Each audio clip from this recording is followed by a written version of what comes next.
Hello again, and welcome to Life as a Scale Model. Today we're going to be finishing up our NX-01 refit, and as you can see, I've started by spraying my decals with some gloss lacquer. We do that just to make sure the decals don't break apart, disintegrate while we're trying to work with them. And now I'm spraying the model with a little bit of gloss lacquer as well. That's going to give us a nice smooth surface to work on as we place our decals, which will make it a lot easier to move them around on the surface of the model, and hopefully it will make it so that these decals don't break as we're trying to place them properly. So during this step, just go around and spray thoroughly. Now, I'm going to very carefully cut this circular decal out.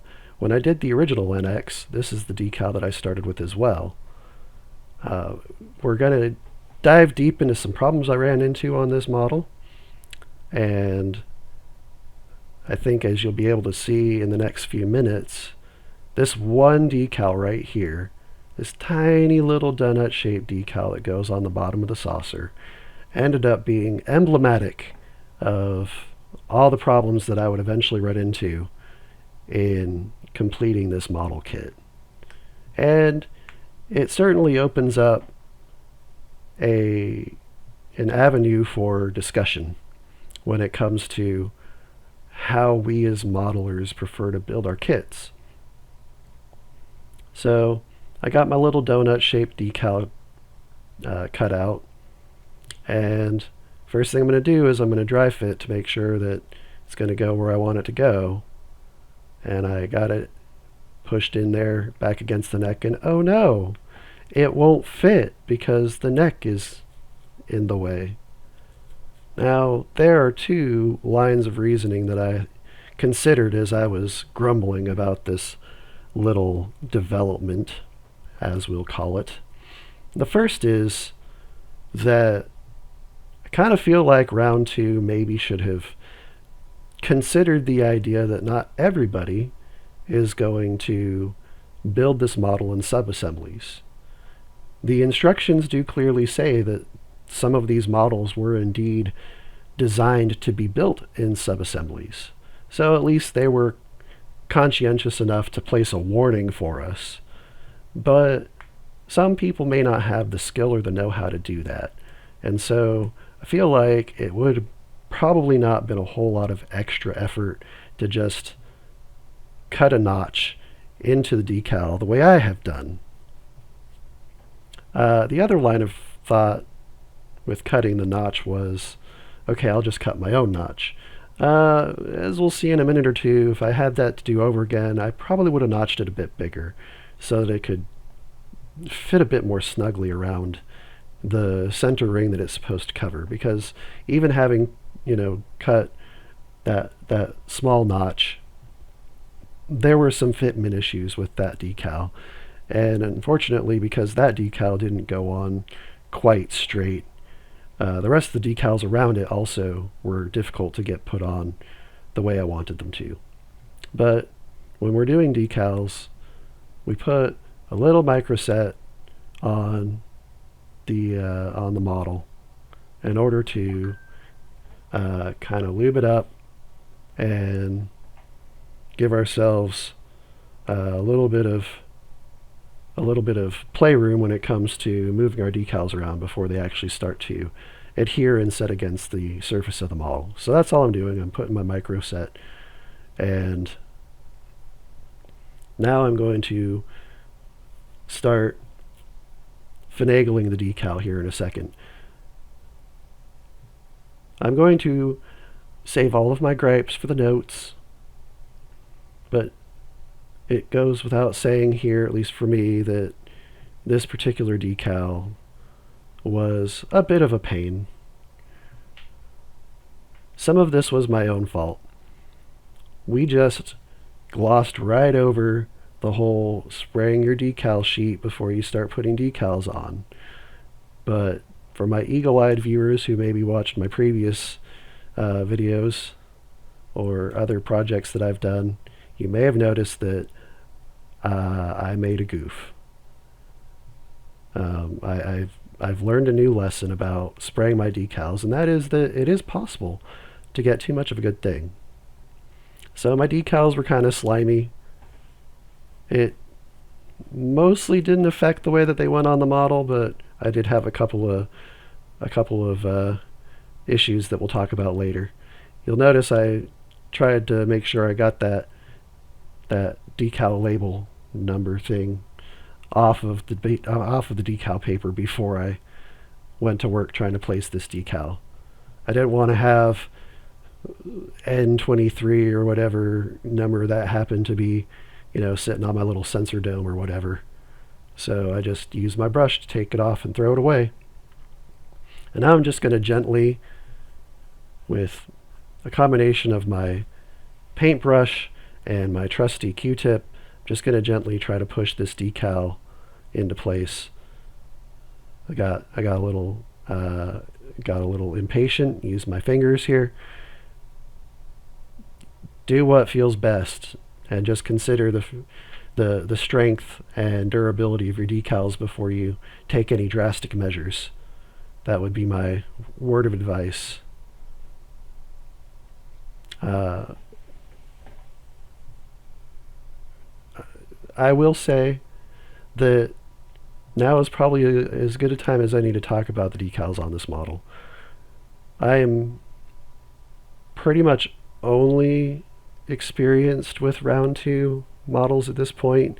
The only other quote-unquote model kits I've ever really built were Flames of War miniatures from Battlefront.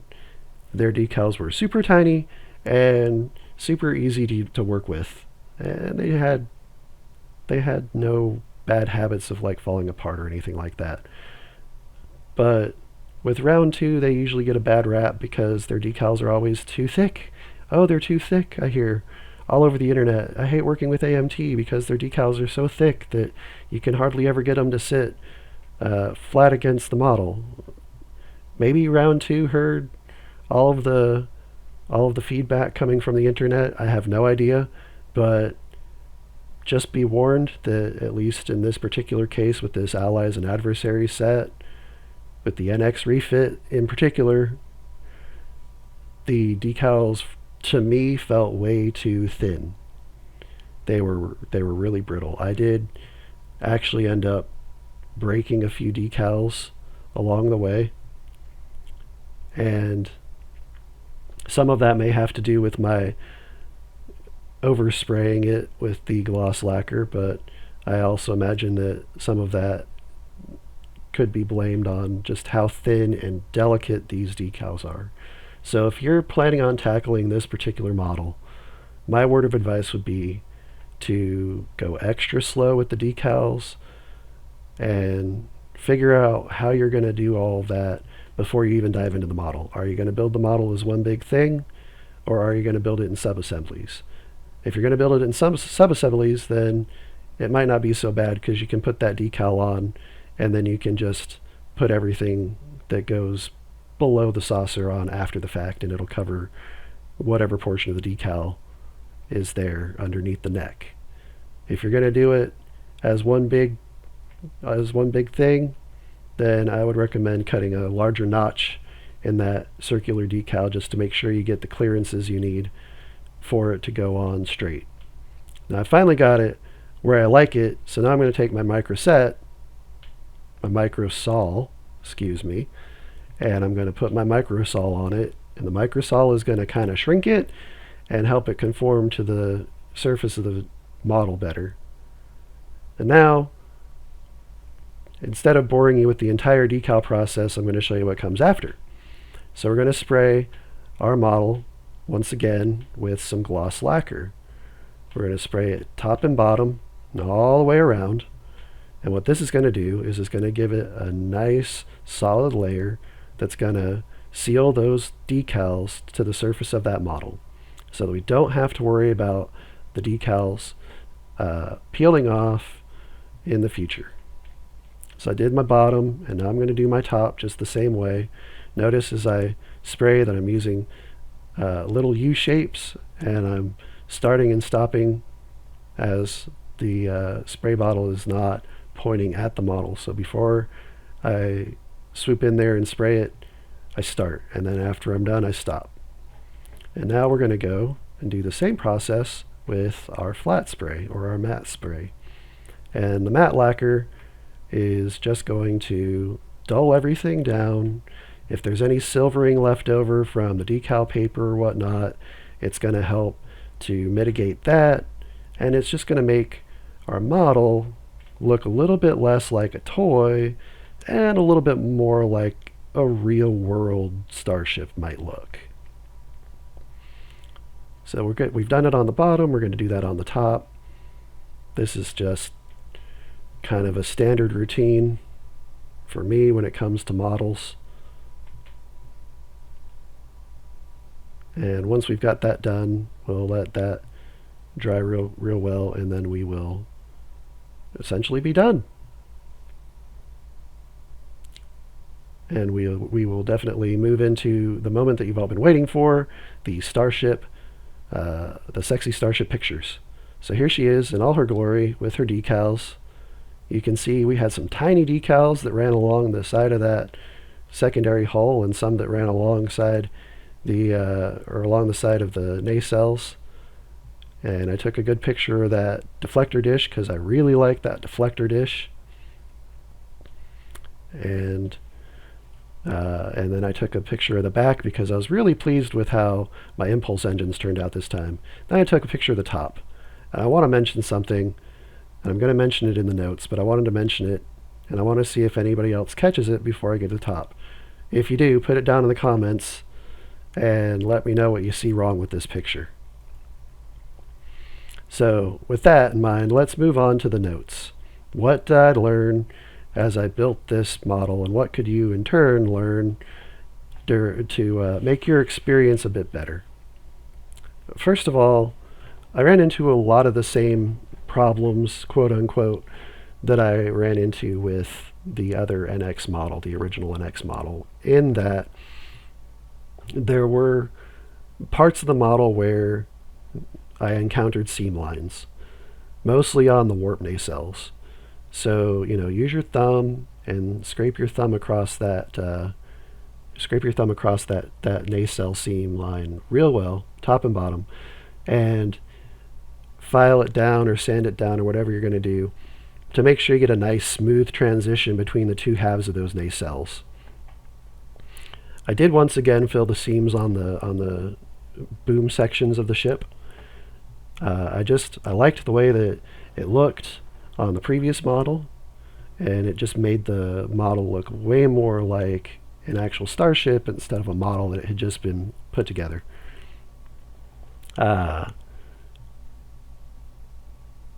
Once again, we're going to have to do the workaround with our saucer. Last time I built this kit, the original NX, I ended up having to go around the saucer with my model glue and then clamp everything together so that the two halves met up really, really well.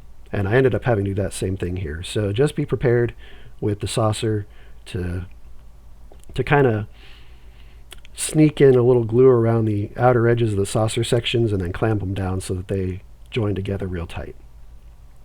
With the original NX-01, the decals were thick enough that I was afraid that the cargo bay pad areas wouldn't adhere to the model properly unless I notched them out. So I did. However, these decals are so thin that if you do that, you're probably going to break them. So do not notch the decals for the cargo bay pads on this one. Do what you can to get the various parts of the model in good alignment, especially those warp pylons. If you watched the previous videos of this build, I took responsibility for the fact that may or may not have been my fault. I may have accidentally missed some flashing on one of the pieces that I put on there that I think just threw everything out of whack. But that being said, it was pretty difficult to get everything aligned even after I corrected that mistake. Figure out what method is going to work for you. I ended up breaking the booms off the back end and gluing the pylons into the secondary hull first, and then, kind of just re-gluing everything back together up top. That worked fine, but you may go about building the model another way. So, just keep that in mind and pay attention as you're building to kind of make sure that you get the best fitment that you can. Again, I can't stress this enough. The decals are really thin. It feels so ironic saying that because usually with round 2 models you're saying the decals are so thick, but in this case they're just really thin. So just watch yourself, work slowly, be careful, have a plan going into it, and hopefully you'll be fine. The decals are also not cut very well in some cases. I found a few problems, especially on like the warp nacelle pylons, where the decals were not quite cut to the right shape. I don't know what you could really do about that, but just work with it to try to get it to look as good as you can. The assembly instructions. I pointed this out in the first video of this build. I was not impressed with how round 2 decided to print these assembly instructions. Do they technically tell you how to put the model together? Yes. Do they really guide you and instruct you on the process? Absolutely not. They're again, best word is just really vague. So if you're going to be gluing things together, it might be a good idea, especially if you're less experienced in model building, to just go ahead and test everything. Like, just do a dry assembly of certain parts to get a feel for how the model wants to go together, so that when you're gluing things permanently, you don't accidentally goof up along the way. My final gripe, and it is but a small one, but it needs to be brought up, is that the decal instructions are super duper tiny. So if you have the ability and the know-how, I would recommend that you maybe scan them and then blow them up and print them back out at a larger size, because I can't tell you how many times I was looking at them trying to figure out how a decal was supposed to be laid down on the model, and I had to get my magnifying glass out in order to actually get a clear picture of what was going on. So yeah, just keep that in mind, because that's a thing. Also, I guess finally, bear in mind that the decals have a tendency to just kind of move on their own. As you can see from my picture, that particular decal that ran along the outer edge of the saucer is in all kinds of bad shape, and it's because I tried to fix it after I came out from the previous night's working to my shop, and I found that gravity itself had just pulled it off the model. These decals are just super finicky, so keep that in mind. Now, am I very happy with the way this turned out? Not particularly. But I think that is an important thing to remember in life in general, and in modeling in particular, that we're not always going to be super happy with the way things turn out. And the trick is to, not let the disappointment overwhelm our determination to continue doing the thing and learning the process. So, this didn't turn out great. It still passes the 3-foot test. If you look at it from 3 feet away, it looks fine. If you display it from the right side of the starship, you really couldn't tell there's anything wrong with it at all. It still turned out pretty well. So if you have a bad experience, just be ready to try again. Finally, for those of you who are still wondering, the goof on the top of the saucer section is that if you look at a lot of the reference pictures for this particular ship, you will notice that once the refit happened, the registry changed from NX-01 Enterprise to NX-01 SS Enterprise. And everywhere else that there's livery on this ship, it says SS Enterprise, except for the decal you're going to see most readily. And I could not get past that. I thought that was just a huge oversight on Round Two's part. And I really hope that if they re-release this kit in the future, that they will fix that. Finally, we'll give you a little bit of a preview of what's coming. Next video, we're going to be moving into the TOS era and working on the original Gray Lady herself. I'm pretty excited about this one. As you can see from my preview picture, I've crafted a custom deflector dish that I think looks a lot better than what you get from the kit, and I will share what I did in order to make that happen. And we're also going to incorporate some aftermarket accessories for this one, so I'm pretty stoked about that. I appreciate y'all giving me a watch today. If you've enjoyed the video, please like and subscribe and ring the little bell to get notifications whenever new content gets posted. I hope that you have a blessed day and happy modeling.